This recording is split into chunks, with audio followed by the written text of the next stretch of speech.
আমি আল্লাহ তো তোর জন্য আছি। সুবহানাল্লাহ।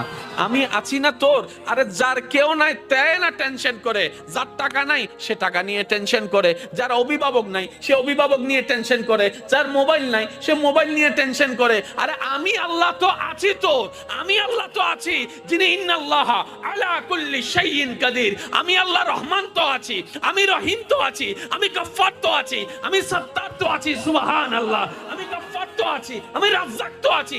আরে আমি থাকতে তোর টেনশন কি? বান্দা বলে যে কথা তো ঠিক, যার নাই সে এনে টেনশন করে। আমার আল্লাহ যদি আমার থাকে, আমার তো টেনশন করার দরকার।